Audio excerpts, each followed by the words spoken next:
Hello friends, welcome to my channel. என்னோடய evening routine தான் பார்க்க போகிறோம். 4 மணிலேருந்து நைட்டு 9 மணி வரைக்கும். ஃபஸ்ட்டு டீ வச்சு குடிச்சிட்டு நான் கிளம்பியிருந்தேன். பசங்களை போய் கூட்டிகிட்டு வரணும். அவங்க அப்பா காலையில் கூட்டிகிட்டு போய் விட்டுருவார். ஈவினிங்கில் நான் தான் போய் கூட்டிகிட்டு வரணும். வாக்கபிள் டிஸ்டன்ஸில் தான் இருக்குது ஸ்கூலு. அதனால் நடந்து போயிட்டு தான் கூட்டிகிட்டு வந்துடுவேன். டெய்லி ஈவினிங்கில் நான் தான் போயிட்டு பசங்களை கூட்டிகிட்டு வந்துடுவேன்.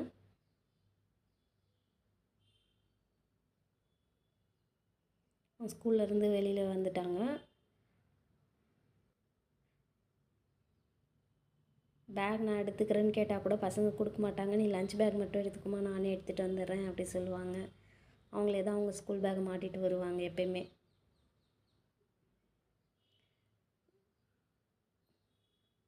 வீட்டுக்கு வந்துட்டோம். நாங்கள் மாடி மேலே இருக்கோம். எங்களுக்கு முன்னாடியே பெரிய பொண்ணு போயிட்டு கதவு திறந்துட்டுருக்கா.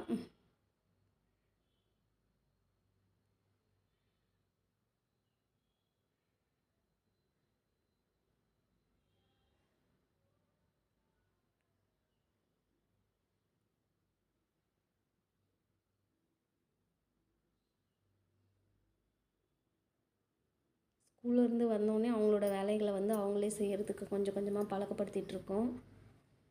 டிஃபன் பாக்ஸ் அப்படி வர வழியில் பார்த்திங்கன்னா பஜ்ஜி செய்யலான்னு கடலை மாவு இல்லாமல் இருந்தது. அதனால் அது வாங்கிட்டு வரலான்னு கடைக்கு போனால் கூடவே பசங்க அவங்களுக்கு தேவையான பிஸ்கெட்ஸ் வாங்கிட்டு வந்துட்டாங்க. அவங்க அப்பா இருந்தால் இந்த மாதிரி பிஸ்கெட்ஸ்லாம் வாங்கி தர மாட்டாங்க. நான் போவே ஏமாற்றி வாங்கின்னு வந்துட்டாங்க.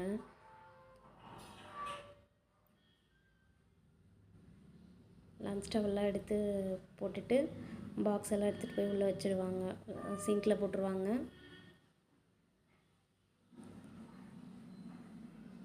சின்ன பாப்பா மட்டும் சரியாக சாப்பிட மாட்டா. சாப்பிட்டியாடா அப்படின்னு சொல்லிட்டு கேட்டேன்.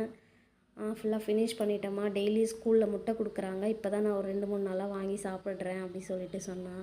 ஏன்டா இத்தனை நாளாக வாங்கலைன்னா எங்கே கொடுக்குறாங்கன்னு தெரியலம்மா, புது ஸ்கூலுன்றதுனால இப்போ தான்மா வாங்கி சாப்பிட்டுட்ருக்கேன் அப்படி சொல்லிட்டு சொன்னான். ஃபுல்லாக சாப்பிட்டுட்டேன் அப்படின்னு சொன்னான். இன்றைக்கி டொமேட்டோ ரைஸும் வாழைக்காய் ஃப்ரையும் எடுத்துகிட்டு போயிருந்தாங்க. ட்ரெஸ்லாம் சேஞ்ச் பண்ணாமல் கையை மட்டும் கழுவிட்டு வாங்கிட்டு வந்த பிஸ்கெட்டை சாப்பிட்டாங்க.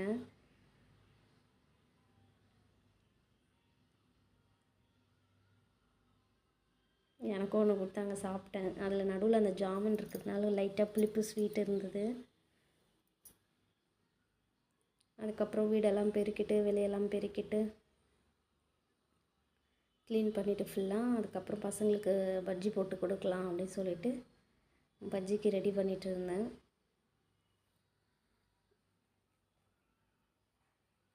நான் எப்போவும் உப்பு காரம் கொஞ்சம் கரம் மசாலா போட்டுருவேன், அவ்வளோதான். நான் வேறு எதுவும் பஜ்ஜிக்கு யூஸ் பண்ண மாட்டேன்.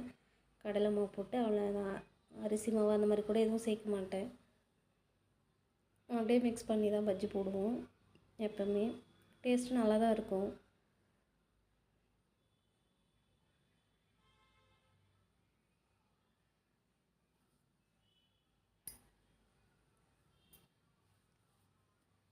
எண்ணெய் காஞ்சதும் போட்டு எடுத்துட வேண்டியது தான்.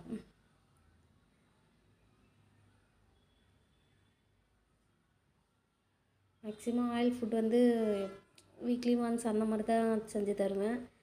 சுண்டல், புட்டு, அந்த மாதிரி அடை, அந்த மாதிரி தான் ஈவினிங்கில் அதிகமாக செஞ்சு கொடுப்பேன். அவங்க 2-3 நாளாக கேட்டுட்டு இருந்தாங்க பஜ்ஜி வேணும் அப்படின்னு சொல்லிட்டு. அதனால தான் சரின்னு சொல்லிட்டு செஞ்சது.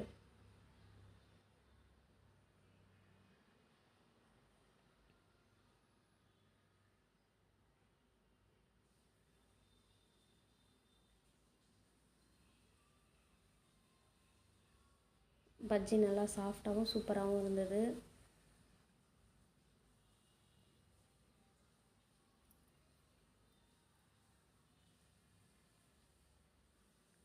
பஜ்ஜிலாம் சாப்பிட்டு முடித்தோடனே கொஞ்சம் நேரத்தில் அவங்க அப்பா இருந்தார். வாட்டர் பாட்டில் எடுத்துன்னு வந்ததுனால லஞ்ச் பேக்கும் ஹெல்மெட்டும் எடுக்கிறதுக்கு பசங்களை கீழே வர சொன்னாங்க.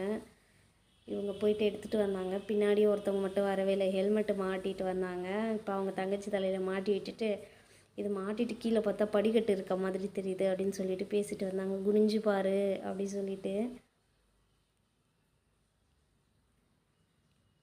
அப்புறம் அவங்க அப்பாவுக்கும் மறுபடியும் சூடாக கொஞ்சம் பஜ்ஜி போட்டு கொடுத்துட்டு டீ வச்சு கொடுத்தேன்.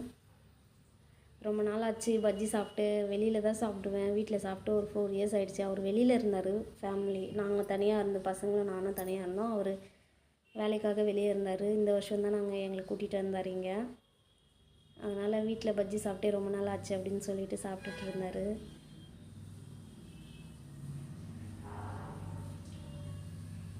ஃபேமிலியோடு இருந்து சாப்பிட்டு ஒரு 4 இயர்ஸ் ஆகிட்ருக்கோம். அவர் லீவுக்கு வந்தால் கூட ஒரு நாள் 2 நாள் அந்த மாதிரி தான் இருப்பார், வந்து போயிடுவார். அதனால் அவருக்கு எதுவும் பெருசாக செஞ்சு கொடுக்க முடியாது. எல்லாம் சாப்பிட்டு ஒரு 6 மணிக்கு விளக்கேற்றிட்டு அதுக்கப்புறம் துணியெல்லாம் இருந்தது, அதெல்லாம் மடித்து வச்சிடலாம் அப்படின்னு சொல்லிட்டு மடித்து வச்சுட்டு இருந்தேன்.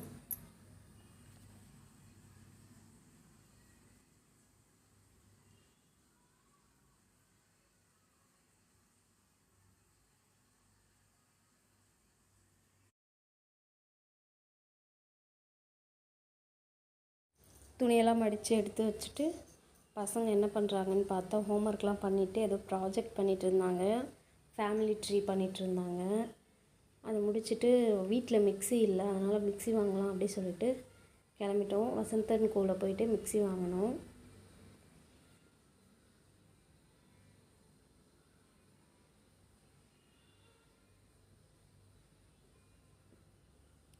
மிக்ஸி வாங்கிட்டு வீட்டுக்கு வந்துட்டோம்.